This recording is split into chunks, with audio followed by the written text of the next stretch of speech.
시청자 여러분, 그리고 의정부 시민 여러분 안녕하십니까? 6.3 지방선거 그 후보자님들을 만나는 시간, 정원희 의정부 시의원 후보님을 만나 이야기를 들어보도록 하겠습니다. 네, 의정부 복지TV 시청자 여러분, 의정부 시민 여러분 안녕하십니까? 저는 의정부시 라선거구 시의원 예비후보 정원희입니다. 요즘 후보님은 이제 선거 운동 겸 또 시민들과 인사 나누느라고 바쁘실 텐데요. 네. 요즘 일상을 어떻게 보내고 계신가요? 등교하는 학생들, 또 출근하시는 시민분들을 만나면서 명함을 드리고, 교통 문제라든가 지역 문제에 대해서도 말씀을 듣고, 이제 집에는 한 9시에서 9시 반경에 들어서 이제 저를 지지해 주시고 또 호소를 하는 문자를 이제 보내고 있습니다. 그 이후에는 이제 주민자치분들이라든가 학부모회 여러분들, 또 장애인 연대 부모님들이나 많은 분들과 만나서 미팅을 하면서 오후를 보내고 있습니다. 이번이 처음에 정치에 도전하는 것으로 알고 있는데 도전하시게 된 어떤 동기나 계기가 있을까요? 골목에서 아이들을 가르치면서 정치를 시작하게 되었습니다. 그 이유는 그동안 태권도장을 20여 년간 운영하면서 아이들과 학부모님을 직접 만나다 보니까 정치 뉴스보다 먼저 현실 문제를 보게 되었습니다. 특히 돌봄의 공백, 사교육비 부담, 또 맞벌이 가정의 어려움, 그리고 학교 시설이라든가 아이들이 놀 수 있는 놀이공간 부족들을 실제 체감을 하면서 그거를 바꾸기 위한 많은 노력을 했었는데 그때마다 쉽지가 않았습니다. 그것은 시와 또 정치인들의 관심 부족이라는 이유가 가장 컸다라고 생각을 합니다. 그래서 누군가는 책임지고 바꿔야 한다는 생각을 가지고 그때부터 제가 직접 시의원이 되어 해결하고자 시작하게 되었습니다. 태권도장을 운영하시면서 아이들을 보면서 또 그 가정을 보면서 현실에서 나타난 여러 가지 문제점을 많이 발견하고 느끼셨군요. 네. 그것이 다 누군가의 책임이라고 말씀하셨는데요. 현재 의정부시에서 가장 시급하다고 생각하는 문제가 있으실까요? 과거로부터 이제 경전철 문제, 많은 또 부채를 계속 매년 의정부시가 부담을 지고 있고요. 또 밀락이지구가 개발되면서 계속 제기되어 왔던 당시에 주차난, 또 밀락이지구가 고산동이 이제 개발이 되면서 교통 문제가 그때도 계속 대두가 됐었는데 해결되지 않고 아파트만 짓고 주민들이 들어오면은 된다. 물론 준비는 하셨겠지만 지금 고산동 쪽 주민분들의 버스 노선 불편은 굉장히 큰 고통을 호소하고 계십니다.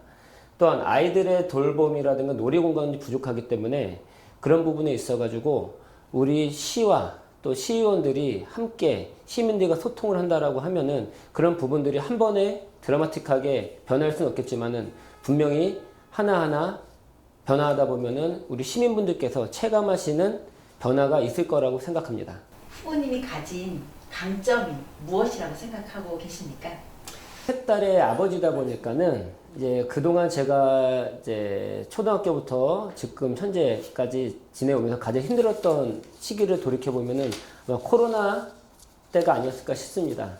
그 당시에는 태권도장을 이제 정리하고 퇴근하면 9시 반 정도가 됐었는데 그 이후에 이제 도장 또 사범 월급이라든가 또 기사분 월급 또 집에는 이제 생활비를 갖다 주기 위해서 대리 운전, 세탁 알바, 분리수거 알바, 신문 배달 알바, 안 해본 알바들이 없을 정도로 많은 이제 알바들을 했었는데 이제 그것은 제가 이제 도장에 이제 다른 또 가장분들이 이제 저희 도장에 들어가 계시기도 하고 제가 또 가장으로서 집안을 이끌어가야 되기 때문에 그런 책임감이 있어가지고는 제가 군 생활하면서도 이제 소대장으로서 군림하는 게 아니라 같이 그들이 책임지는 것들을 직접 보고 느끼고 행동함으로써 그것들이 이제 도장 운영을 하고 또 가장으로서 지내는 데 있어 갖고 끝까지 최선을 다하면서 책임을 다하는, 하지만 책임을 다할 때 힘든 적도 많았지만 그때는 또 와이프라든가 또 주변의 선후배들에게 자문을 구하고 그들의 말에 귀 기울이면서 잘 헤쳐나갈 수 있었다고 생각합니다. 코로나를 겪으면서 우리 모두가 힘들었지만 네. 후보님의 가정도 후보님도 많은 어려움이 있었네요. 너무 힘들었습니다. 전혀 못 느꼈습니다. 후보님의 가치관과 삶의 배경이 어떤지 참 궁금하네요. 네. 어릴 적부터 책임과 예의, 이타적인 삶을 몸소 배웠습니다. 또한 27년 동안 한 여자를 지키며 살아왔습니다. 가장 중요하죠. 그래서 연애도 오래 하고 아직까지도 또 세 딸의 저 엄마로서 제 곁을 잘 지켜주고 있는데, 이제 세 딸의 아버지로서 말과 행동에 더욱 책임감을 느끼고 있습니다. 그래서 저에게 정치는 멀리 있는 것이 아니라 가까이 있는 저의 세 딸, 또 그 주변에 있는 우리 모든 아이들의 살아갈 골목을 바꾸는 일이라고 생각합니다. 어떤 시의원이 되시고 싶은가요? 그동안 이제 많은 시민분들께서 도대체 시의원들은 무슨 일을 하는 것이냐, 시의원들이 필요한 것이냐라는 이제 자조 섞인 말씀들을 많이 들었습니다. 하지만 저는 시민들의 목소리에 듣는 것에 그치는 것이 아니라 그것을 정책으로 바꾸는 시의원이 되고 싶습니다. 코로나 때 굉장히 힘들었습니다. 저뿐만 아니라 모든 가장 또 자영업자분들이 힘들었겠지만은 그때도 피와 땀으로 납부한 세금은 계속 내고 있었습니다. 그 세금으로 의정부시의 예산이 이제 기획이 잡히고 심의가 들어가고 집행이 되는데, 거기에 있어서 우리 시민 여러분들께서 납부해 주신 세금 1원 한 푼도 허투루 쓰이는 것이 없이 시의원으로서 시 행정부를 감시하고 견제하고 또 예산 집행이 있어갖고 하나하나 꼼꼼히 제 돈이라 생각을 하고 확인하도록 하겠습니다. 또 그래서 저는 생활에서 시작해 예산 결과로 증명하는 정치를 하도록 하겠습니다. 어떤 시의원이 되겠다까지 들어봤는데요. 이 실질적으로 이 복지 혜택을 받아야 하는 분들에게 체감이 가능하다라는 계획의 정책이 있으신지. 현재 발달 장애인들에 대한 어떤 교육이라든가 그런 처우들에 대해서 개선될 점들이 분명히 존재합니다.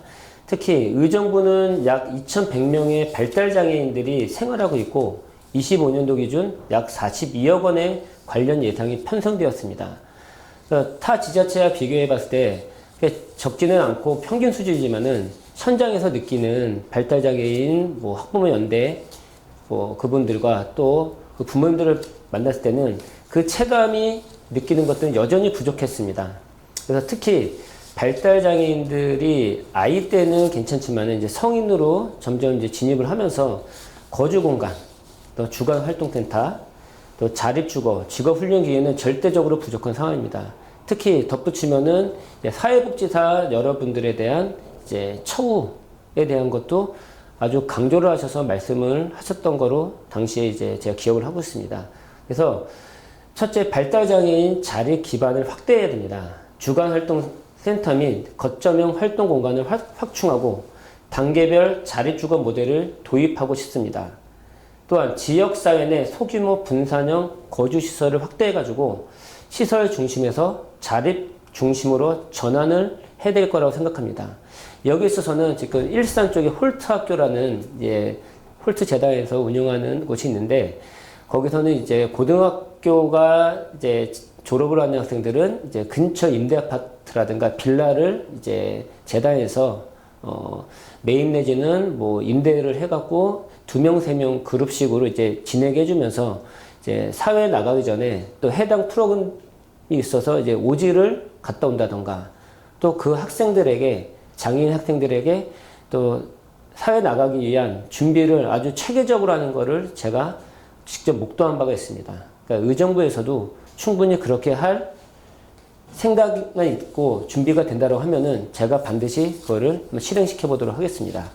네, 현재 의정부에는 1인 가구가 점점 늘어나고 있습니다. 특히 청년, 갓 독립한 청년, 또 이제 실버분들 이제 1인 가구가 점점 증가하고 있는데, 주거 불안과 고립 문제를 동시에 그들은 겪고 있습니다.